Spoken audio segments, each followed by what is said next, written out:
Hey everyone, it's Ronan here from My New Start, and today we're going to be answering some FAQs. What does as is where is actually mean? Well, in our particular industry, as is where is means a property that we're purchasing as is where is. That could be due to earthquake damage. It could be due to the fact that the people have had repairs that they haven't had done over time, and they just want to sell the home as it is where it is. In an earthquake sense, usually the property's uninsured, which is fine. And often when a house just has a lack of maintenance being done to it, for better terms of word, the property is still insured. So we're buying it as it is where it is, as opposed to as is where is, if that makes sense. How does the My New Start process work from first call to settlement? So our process works a little bit differently for everybody because every case is different, but in whole terms it works. Our clients would make contact with us and let us know they've got a home that they want to sell on an as is where is basis. From there, we would have a chat with them on the phone and collect any information we can, so that gives us paints a better picture about the property for us. At that point, we'll go away and analyse the information we've got to hand, and then organise a site meeting so we can have a look at the property in person. And then from there, we'll go away and look at market values of the property once it's actually repaired or renovated, repaired and or renovated, and that way we can work backwards from that end value to then ascertain what the as is where is value is. At that point we present an offer, and then the people can make a decision as to whether they want to go ahead with that or not. Absolutely. And how quickly can you get an offer? Every case is different, but between 24 and 48 hours. How are we different from a real estate agent? I guess we're different from a real estate agent in the fact that we don't charge any fees to start with, and I'd like to think that we analyse the specific house more than a real estate agent will do. A real estate agent might look at 3 or 4 homes that have sold down the street and say, oh, well, that one sold for this price and this one sold for that price, but the bearing on the as is where is value of the home comes down to how much damage the specific home has got. So I'd like to think our difference is the fact that we can actually analyse how much there is to spend on the home, which then dictates what we pay for the property. Because if a property's worth $700,000 once it's repaired and it's got $100,000 worth of damage, as opposed to a house that's worth $700,000 once it's repaired that's got $200,000 worth of damage, obviously the offer to purchase will be different based on the cost of actually fixing the home. So I'd like to think that our point of difference as well as the fact we don't charge any fees, is that we come up with a more factual offer based on the actual home we're looking at. Absolutely. And also in all cases, real estate agents are selling on your behalf. We're the buyer, we're purchasing from you. So yeah. We're not many cases probably out there where the real estate agent actually purchases the house from the person they're selling it on behalf. So that's also a point of difference where, you know, when we provide an offer, it's genuine because we actually want to purchase the home at that point. Yeah, and we're like we say to people, like, we're buying the home and you're selling the home. You own it and we're buying it, and that's what it is. So it's the two people who are at the actual core of the transaction dealing together, which sort of saves any smoke and mirrors or any funny business. And it's genuine. Yeah. Are there any fees, commissions, or hidden costs associated? No, well, I guess like we just touched on earlier on, we don't charge any commissions or any fees when we purchase the home.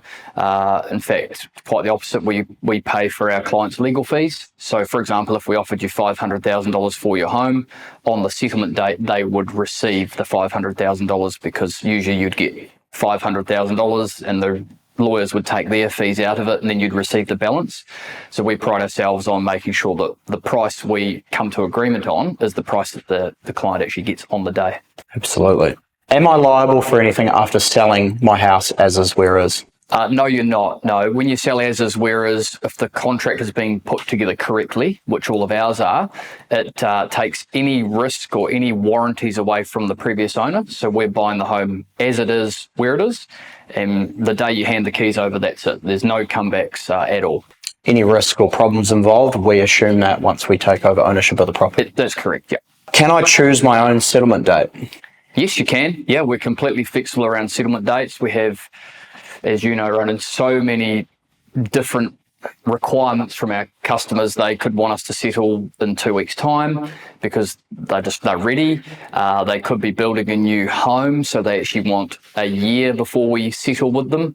And they may also require assistance with progress payments to pay for their build, so we can stagger deposits across that year-long period to assist with progress payments on the new home people are building.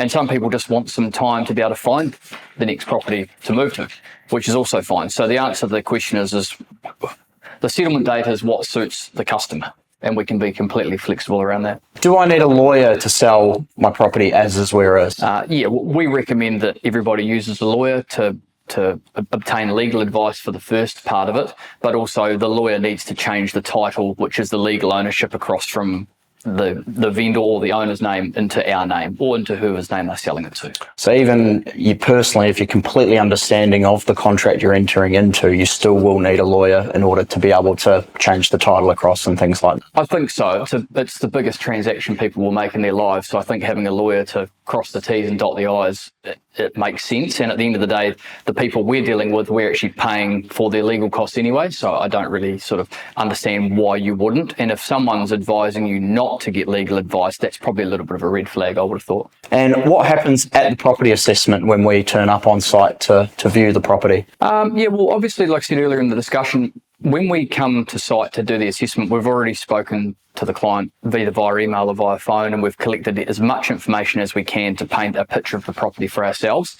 So at the assessment, it's really about us, first and foremost, actually meeting the homeowner, because it's important for us to build a relationship with the homeowner, because as we said earlier on, we are buying the home from you or from the homeowner. So that's the first thing we do, meet and build a relationship. Then we're just looking around the property at things that we've identified from the information that we've collected that we want to have a bit of a closer look at, which enables us to paint the full picture of what it's going to cost to fix the property. And then that allows us to go away and complete a costing summary, and then we can come back with an offer to purchase. What's the difference between selling to a reputable as is where is buyer such as ourselves, our company, and going to auction on the market through a real estate agency? Well, the difference between selling to us or going to auction is that we would strongly recommend, as we do to people, when we provide an offer to purchase the home, it's on a cash and unconditional basis, which provides no smoke and mirrors with people trying to put the property under offer for a high price and then during their due diligence period winding the purchase price down, which is a game that can often get played. So we often advise people that if they're not comfortable with our offer based on the price and they feel like going to auction, or they want to explore other avenues, we always suggest going to auction, because when you go to auction, the people bidding in the room are bidding on a cash and unconditional basis. So when the auction comes to an end and the hammer gets put down, that is also a cash and unconditional offer at that point, which takes any of the games out that can be played by some people in this industry. So there isn't a lot of difference in it in the long run, but we would strongly advise that if you're not going to accept a cash and unconditional offer off of the market, you'd be much safer going to auction.